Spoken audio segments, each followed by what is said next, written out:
कौन सा पुण्य करा इस द्रौपदी ने जिसके 5 पति हैं और वह 5 पति भी इसके कहने में चल रहे हैं। आप देखिएगा जरा वो पुण्य कौन सा है। दुनिया के लोगों का एक पति, सत्यभामा जी कह रहे हैं हमारा ही भगवान कृष्ण को देख लो, रुक्मणी जी अपने पति को देख लो, अपन 16,108 रानियां, अपना एक पति वो भी अपने कहने पे नहीं चलता, और वो द्रौपदी के 5 पति और पांचों उसके कहने पर चलते हैं। आखिर ऐसा द्रौपदी में कौन सा गुण भरा हुआ है? इसका शीश काट दो, वो शीश काट दो, इसके मस्तक की मणि निकाल रहा, वो मणि निकाल रहा है, और हमारा पति कहने में नहीं चलता।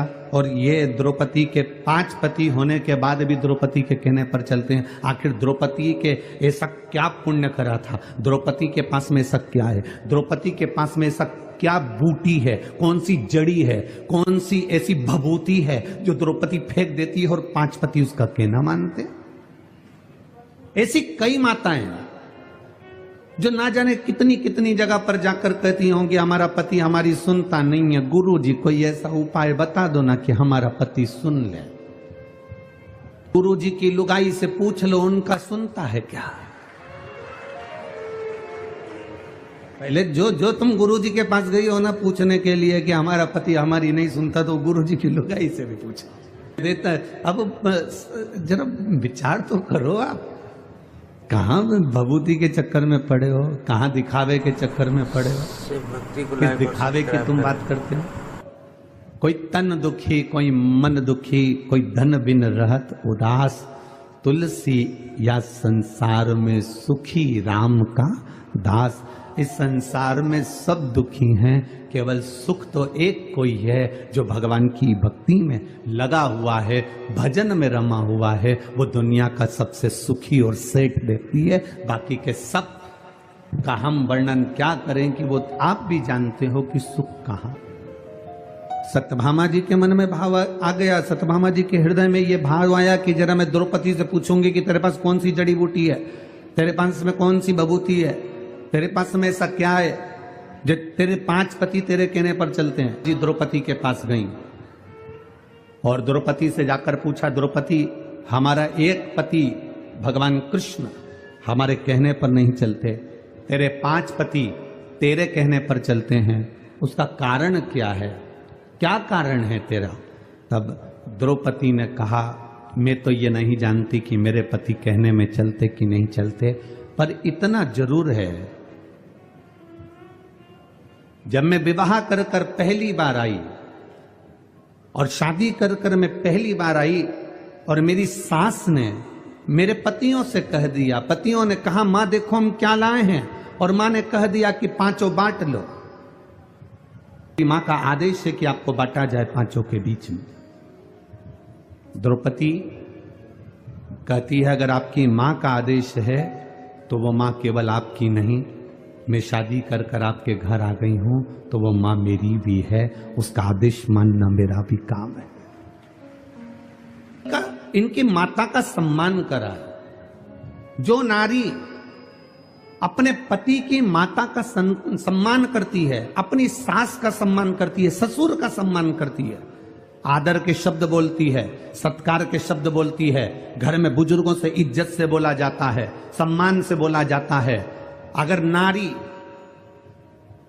सम्मान के शब्दों से अगर वो पति के माता पिता का आदर कर रही है तो उसका पति पत्नी का आदर करता है और पत्नी के कहने पर चलता है। जब वो मेरे माता पिता के कहने पर चल रही है तो मैं वो एक कितनी सुंदर बात कही कि आप मकान कैसा भी बना लो, मकान कैसा भी बना लो, मकान का नक्शा किसी से भी बनवा लो, मकान का वास्तु किसी को भी बताओ, मकान का वास्तु पूजन किसी से भी कराओ, मकान की पूजन किसी से भी कराओ,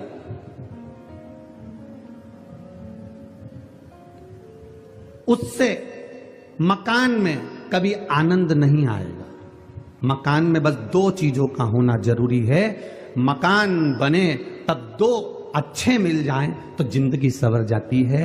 एक मकान बनाने वाला मिस्त्री और दूसरा घर में रहने वाली स्त्री। अगर ये सही हो गए तो मकान सही होगा। दो चीजें अगर सही है, वास्तु वाले ने वास्तु बता दिया, नक्शे वाले ने नक्शा बना दिया, पूजन कराने वाले ने पूजन करा दिया, गार्डन लगाने वाले ने गार्डन बना दिया, इंटीरियर डेकोरेशन वाले ने डेकोरेशन कर दिया, पर मालूम पड़े मिस्त्री ने ही ऊबड़ खाबड़ बना दिया तो इंटीरियर वाला क्या करेगा? और मालूम पड़े मिस्त्री नहीं, मालूम पड़े छत की ढाल सही नहीं दी और पानी अंदर भरा गया तो फिर मकान का क्या मतलब है? बाथरूम बनाई, उसका पूरा पानी कमरे में आ रहा है तो मकान का मतलब क्या हुआ? नक्शे वाले ने नक्शा बनाया, वास्तु वाले ने वास्तु बनाया, पूजन वाले ने पूजन कराया, इंटीरियर वाले ने इंटीरियर करा, पर मिस्त्री और जम के बोलो। अरे छत्तीसगढ़ वाले इतने धीमे कभी नहीं बोले। मिस्त्री और स्त्री, अगर ये दो गड़बड़ हैं तो तुम्हारे मकान बनाने का किसी को भी वास्तु दिखाया, तुम कितने भी वास्तु शास्त्री को अपने घर में बुला लो, वो कह देगा यहां से सीढ़ी तोड़वाओ, यहां बनवाओ, रसोई घर इधर बनवाओ, वॉशरूम इधर बनवाओ, कितनी वास्तु बदल लो, पर दो अच्छे होना चाहिए। जम के बोलो जरा, मिस्त्री और स्त्री। मिस्त्री भी गड़बड़ निकल जाएगा, चल जाएगा, पर एक चंद्र घंटा, कुष्मांडा, स्कंदा अगर अच्छी निकल जाए तो टपरे में भी रह लेती है, और अगर चंद्र घंटा गड़बड़ निकल जाए तो टपरे भी बिकवा देती है।